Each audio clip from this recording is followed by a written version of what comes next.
Next మిగతా వార్తల్లో విగత జీవులుగా ఆ 8 మంది ఎస్ఎల్బీసీ సొరంగంలో బురద కింద చిక్కుకోవడమే కారణం.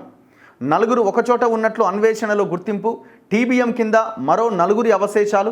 నేటి సాయంత్రానికి నలుగురిని బయటకు తీసే అవకాశాలు. అందరినీ వెలికి తీసేందుకు 5 రోజులు పట్టొచ్చన్న నిపుణులు.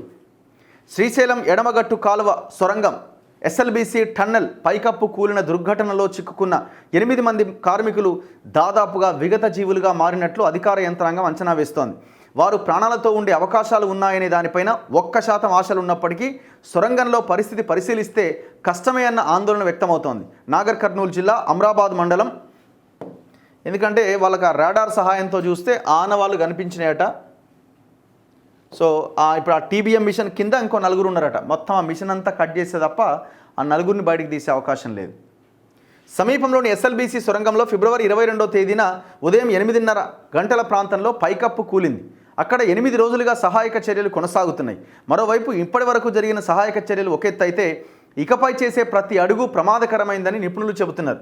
శుక్రవారం ఎన్జీఆర్ఐ, జిఎస్ఐ నిపుణులు ground penetrating radar technology, Doppler స్కానింగ్ల ద్వారా మట్టి కింద చిక్కుకున్న వారి కోసం ప్రత్యేకంగా అన్వేషణ చేపట్టారు. వాటి ఫలితాలపైన శనివారం స్పష్టత వచ్చింది. దీంతో గుర్తించిన ప్రాంతాల్లో అన్వేషణ ముమ్మరం చేశారు. బీఆర్ఓ సీనియర్ అధికారి కర్నల్ పరీక్షిత్ మెహ్రా మరోసారి ఎన్డీఆర్ఎఫ్ బృందాలతో కలిసి శనివారం ఉదయం టన్నెల్లోకి వెళ్లారు. సహాయక చర్యలు, అక్కడి పరిస్థితులను పరిశీలించారు. నలుగురుగా ఒక్కచోట చేరి సొరంగంలో పైకప్పు కూలిన రోజు టన్నెల్ బోరింగ్ మిషన్ టీబీఎం కట్టర్ల మధ్య పనిచేస్తున్న వారు బయట పడలేకపోయినట్టుగా భావిస్తున్నారు. ఒక్కసారిగా పెద్ద ఎత్తున నీరు మట్టి సొరంగంలోకి చేరడం, టీబీఎం వెలుపలి భాగానికి చేరుకునే సమయం కూడా లేకపోవడంతో అక్కడే చిక్కుకున్నారన్న అభిప్రాయం వినిపిస్తోంది. వారంతా సొరంగంలో 3 మీటర్ల లోతులో ఉన్నారట.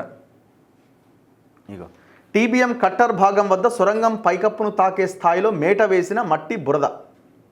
అంత భయంకరంగా ఉన్నది పరిస్థితి. ఎక్కడుంది చూడండి.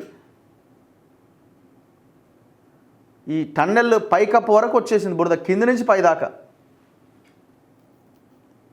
సొరంగంలో పేరుకుపోయిన మట్టిని తొలగిస్తున్న బృందాల నిపుణులు దాని దిగువన ఊబిలాంటి పరిస్థితులు ఉన్నాయట. ఈ ప్రాంతంలో ప్రణాళిక లేకుండా ముందుకు వెళ్తే సహాయ బృందాలు కూడా అందులో చిక్కుకుపోవచ్చని ఎన్డీఆర్ఎఫ్, సైన్యానికి చెందిన అధికారులు మంత్రులకు సూచించినట్టుగా తెలిసింది.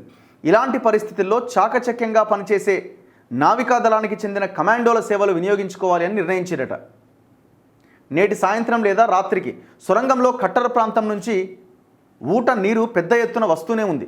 బురద, మట్టి రాళ్లను లోకో, రైలు, వ్యాగన్లలో నింపడానికి అక్కడి నుంచి ట్రాక్ వరకు 300 మీటర్ల దూరం వరకు బృందాలు నీటిలో నడుస్తూ వెళ్లాల్సి వస్తోంది. కార్మికులు కూరుకుపోయిన ప్రాంతాల్లో ప్రత్యక్ష కార్యాచరణ సిద్ధం చేశారు. ఆయా చోట్ల ఆదివారం ఉదయం నుంచి నేరుగా తవ్వకాలు చేపట్టబోతున్నారు. అంటే ఇవాల్టి నుంచి నేటి సాయంత్రానికి లేదంటే రాత్రికి 3 లేదా 4 వెలికి తీయాలనే లక్ష్యంతో ఎన్డీఆర్ఎఫ్, సైన్యం పనిచేస్తున్నాయి. మొత్తానికి 18 ఏజెన్సీలు, వాటి పరిధిలోని 54 మంది ఉన్నతాధికారులు, 703 మంది సహాయక చర్యల్లో పాల్గొంటున్నారు. సింగరేణి నుంచి 200 మంది రెస్క్యూ సిబ్బంది వచ్చారు. ప్రతి షిఫ్ట్కు 120 మంది చొప్పున 24 గంటలు పూడికితీత పనులు చేపడుతున్నారట. కానీ ఆ టీబీఎం మిషన్ కింద ఉన్న వాళ్ళనైతే ఇంకా 4-5 రోజులు పడుతుందట వాళ్ళని తీయడానికి. అండ్ మంత్రి ఆల్రెడీ స్టేట్మెంట్ ఇచ్చేసిండు, గల్లంతైన వారు బతికుండే అవకాశం లేనట్టే. కష్టమే అది. సో ఇట్లా ఇది నడుస్తూ ఉన్నది.